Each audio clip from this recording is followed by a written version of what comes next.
በመላው ዓለም ያላችሁ ኢትዮጵያውያን ይሄ 821 ዘመን ያስቆጠረ ታላቅ ቦታ ጻድቁ አቡነ ተክለ ሃይማኖት በኪደተ እግራቸው ተረግጠው ያስተማሩበት ኪደት ኑፋቄ ጨለማ ድንቁርናን ሁሉ የገፈፉበት ክርስቶስን የገለጡበት ንጉሥ መቶሎሚን አሳምነው ሕይወቱ እንዲለመልም ወደ ክርስቶስ መጥቶ ሥጋውን በልቶ ደሙን ጠጥቶ እንዲድን ጠንቋዮቹ ሁሉ እንዲያምኑ አዎ ጣዖታት ሁሉ እንዲጠፉ ያደረጉበት ታላቅ ቦታ ነው። ስለዚህ ይህን ቦታ እዩ፣ ተመልከቱ። አዎ ታሪካችሁ ነው። የመላው የኢትዮጵያ ሕዝብ ታሪክ ያለበት ቦታ ነው። የኢትዮጵያውያን ቦታ ነው። እዚህ ቦታ ላይ ቆመን ቅዱስ ላሊበላን እናያለን። የቀደሙ አባቶቻችንን እናያለን። በእውነቱ በጣም የሚገርሙ ነገሮች ያሉበት ቦታ የበረከት ቦታ ነው። አባ ተክለ ሃይማኖት አቡዬ አባ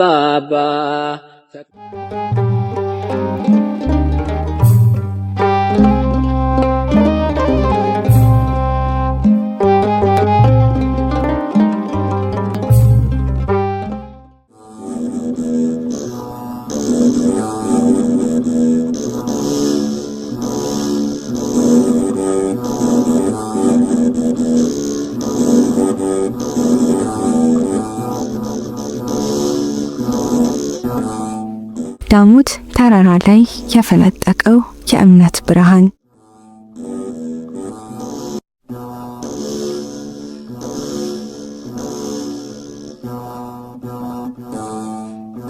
በወላይታ የመጀመሪያው እንደሆነና ታላላቅ ተአምራቶችም የተደረጉበት የተባረከ ታላቅ ቦታ ነው። መንበረ መንግስት ቅድስት ሥላሴ ገዳም ኮይሮ አናገ ቦታይ አማኒቤና ካዋ ሞቶሎሚ በመጀመሪያ ይህ ቦታ ኢአማኒ የሆነው ንጉስ ሞቶሎሚ ነግሶ የሚኖርበት ቦታ ነው።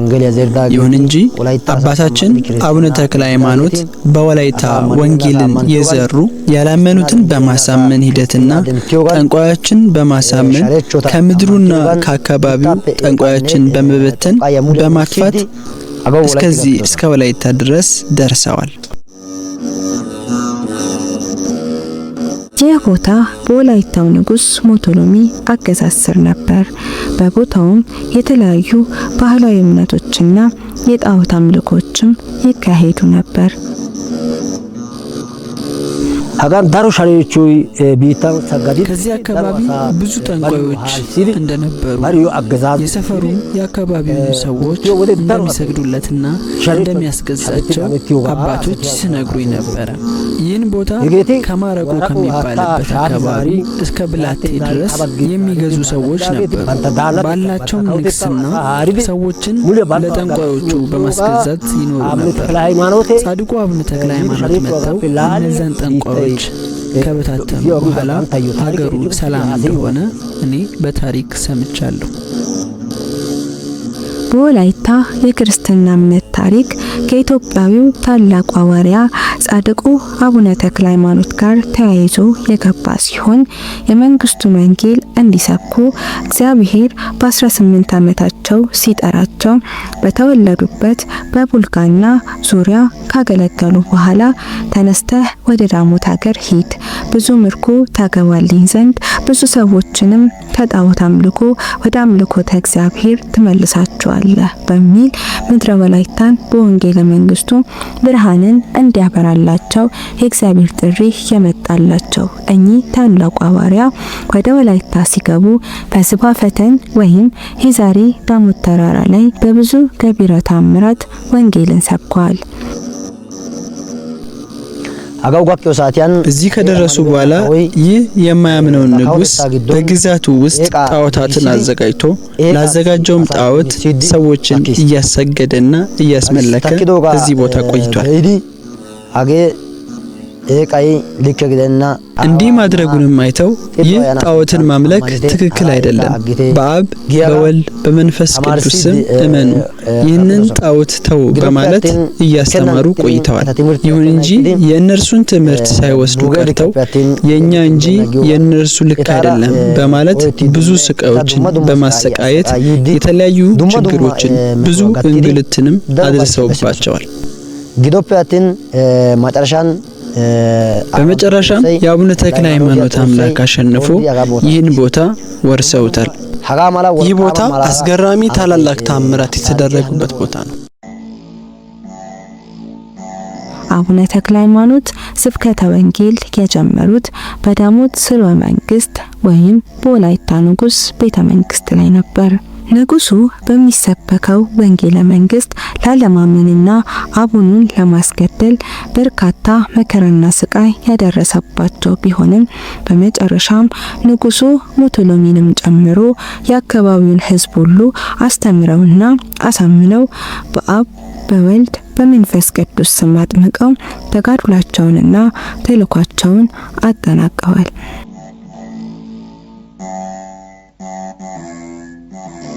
ይህ ገዳም የኢትዮጵያ ሶስተኛው ፓትርያርክ በሆኑ በብፁዕ ወቅዱስ አቡነ ተክለ ሃይማኖት ወይም በአባ መላኩ አማካኝነት እንደተመሰረተ ቀደምት የአካባቢው አባቶችና የገዳሙ መምህራን ይናገራሉ።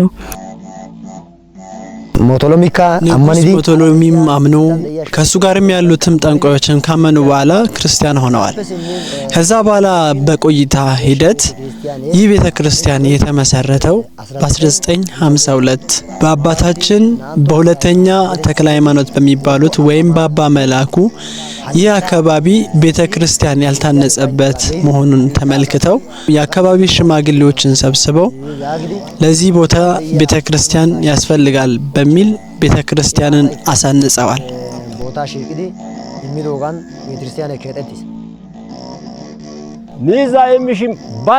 ከብት እያገድኩ እያለ አባ መላኩ ብቻቸውን ሲመጡ አውቅ ነበር። እኔ ጋር መጥተው እዚህ አካባቢ ትልቅ ሰው ሽማግሌ ሰው አለ ወይ ብለው ጠየቁኝ። አዎ አለ ብዬ መለስኩላቸው። ሄደህ ጥራቸው ሲሉኝ በአካባቢያችን አቶ ዛሳ የሚባሉ ትልቅ ሰው ነበሩና ሄጄ ጠርቼ አገናኟቸው። እዚህ ትልቅ ቦታ ፈልጉልኝ፣ ታቦት ለማስገባት ቤተክርስቲያን ለማነጽ እፈልጋለሁ አሏቸው።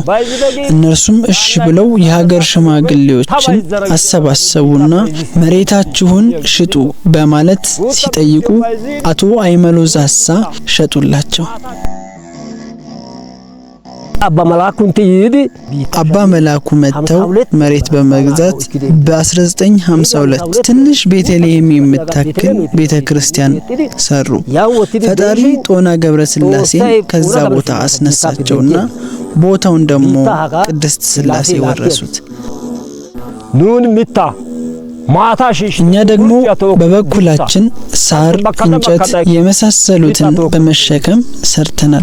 እናም ቤተክርስቲያን 3 ዓመት ከቆየ በኋላ የዛኔ ይህንን መሬት የምናርሰውም ሆነ ምንሰራው እኛ ነበር። እኔ አባቴና አንድ ጎረቤታችን በመሆን ይህንን ዛፍ እየተከልን እየሰራን አባ መላኩ ይመጡና እንግዲህ ታቦት መጠለያ ሳይኖረው አይሆንምና በርቱ ይሉን ነበር። በዛ መልኩ እያለን 5 ዓመት ከቆየም በኋላ እኛን ያ የመሬት ባላባት ጠርቶን ይህ ታላቅ ታቦት መሬቴን ወስዷልና ስለዚህ ከዚህ መሬት ጋር አብራችሁ እረሱ ስሩበት ሲለን ከተለያዩ ቦታዎች ከወሎሶ ቦምቤ ከባለወልድ ቤተክርስቲያን እንጨትና ድንጋይ የተከልን እኛ ነን። ቤተክርስቲያን ከሸጠትዲ አገልግሎት ያን አጋላጋለት ይዲ ቤተክርስቲያኑ ተሰርቶ አገልግሎት እየተገለገለ እያለ ቦታውን ገዝቶ የነበረ ገብረስላሴ የተባለ የመሬት ባላባት የመሬቱ ከፍተኛ ይዞታ ያለው ሰው ነበር። ሄራ ቢታ ሙሌራ ባዮ ኦይቁት ዳጌ ይህም ሰውዬ የአካባቢው መሬት በሙላት ይዞት እንደነበረ ይነገራል። ቤተክርስቲያኑ መጀመሪያ ሲመሰረት በሰው ይዞታ ላይ ነበር የተመሰረተው።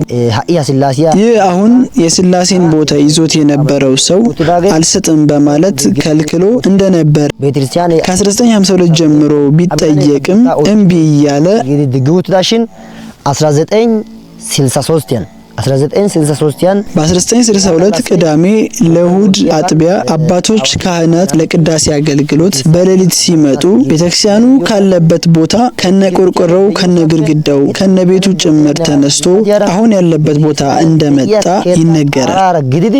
ቤተክርስቲያን ያቦታ በደንዲዲ ሀጋ ቤተክርስቲያን ደዮሳን ሙለራ ይዲያን ኡትዳጋ በይዶሰና አሳይ ሙሉ በሰዓቱም ሰዎቹም ምዕመናንም ሁሉ ተገረሙና አሁን ምን እናድርግ ቤተክርስቲያኑ በሰው ይዞታ ላይ ነው ያረፈው ብለው ሲማከሩ ከቆዩ በኋላ የይዞታውን ባለቤት ገብረስላሴን ለመጠየቅ ሲሄዱ አይ እኔ ከዚህ በኋላ ከፈጣሪ ጋር መነጋገር መጋጨት አልችልም። ፈጣሪ ቤተክርስቲያኑን አምጥቶ ከመሬቴ ስር ካደረገ ወዲህ የኔ መሬት ሙሉ በሙሉ ለስላሴው በማለት ካለው እንጨትን ጨምሮ ሁሉንም ለስላሴ ስጦታ ሰጠ። አጋንደየ ቢታራ ሙሉ ባካ ስላሴያሲ ስጦታ ይሚስ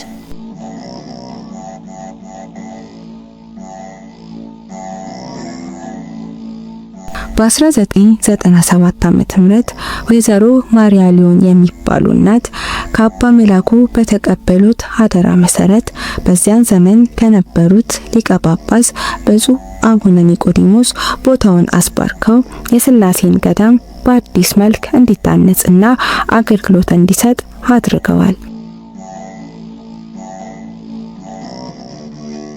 ህጋፕስ ሚ ዴሽንካ ያጋከታ እሺ ወልቃሚ አዲስ አበባ ያዳ ወይዘሮ ማርያ ከአዲስ አበባ ወይዘሮ ማርያ ሊሆን የምትባል ሴት መጣ ዳሞታ ስላሴ ቤተክርስቲያኑን እኔ እሰራለሁ፣ አባ መላኩ አደራ ሰጥተውኝ ነው የሞቱት፣ ስለዚህ ቤቱን እሰራለሁ በማለት ወደ 7 የሚያክል አሸዋ ዳልቦ በሚባልበት ቦታ የመጣውን ሰው በአህያ በመጫን ወንዶችም ሴቶችም በጭንቅላታቸው በመሸከም ብሎኬትም አምጥተው ቤቱንም በመስራት አሁን ወዳለው ቤተክርስቲያን ተቀይሯል። ታከጥዲ ሀጋው ላመቲሲ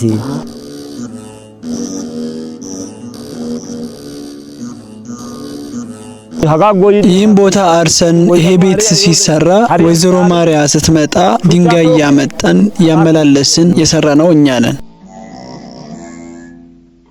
1952 ያፈዶምዲ ከ1952 ጀምሮ እስከ 1997 ድረስ እዚህ እየተገለገለ ቆይቷል።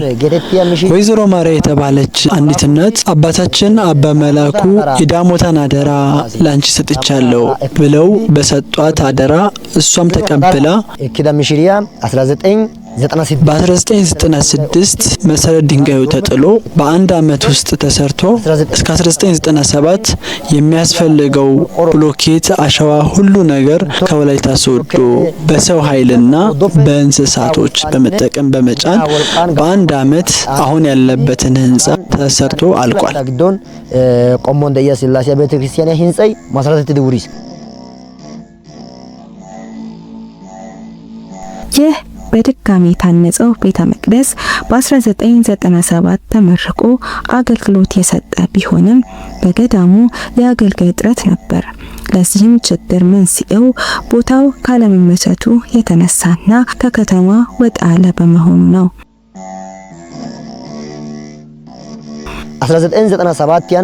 1997 ላይ ይህ ከተመረቀ በኋላ አገልግሎት እየሰጠ ያለ ይህ አካባቢው መኪና የማይገባበትና ከከተማም ራቅ ያለ ቦታ ከመሆኑ የተነሳ ለሰዎችም ለመመላለስ ከማይመችበት ሁኔታ አገልጋይ ጠፍቶ ብዙ ጊዜ ሳይገለገልበት ቆይቷል። ከዚህ በፊት ቄስ እዚህ አካባቢ አልነበረም። ወደ 7 የሚሆኑ ቄሶች መጥተዋል። አባ ይህይስ የሚባሉ አባት ብቻ ናቸው እዚህ የቆዩት እንጂ ሌሎቹ የቀሩት 6ቱ በሙሉ ቦታው ስለማይመች ጥለው እየወጡ ነበር። አባ ይህይስ ግን ነፍሳቸውን ይማርና ሁሉንም ነገር ችለው እዚህ ምድር ኖረው እንደነበር አውቃለሁ።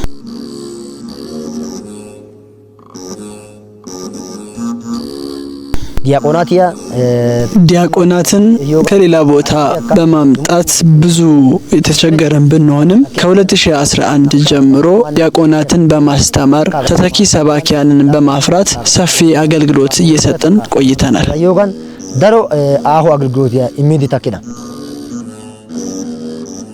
ነገር ግን ይህ ስፍራ እንደ ጥንታዊነቱ ትኩረት ያልተሰጠው በመሆኑ የወላይታ ሀገረ ስብከት ሊቀ ጳጳስና የቅዱስ ሲኖዶስ አባል የሆኑት ብፁዕ አቡነ ይስሐቅ በ2012 የወላይታን ምእመን በማነቃቃትና እስከ ስፍራው ድረስ በመጓዝ እንዲሁም በቦታው እግዚአብሔር ለሰንበት የሚባል ጽላት ቀርጸው ቤተክርስቲያንን አሳንጸዋል።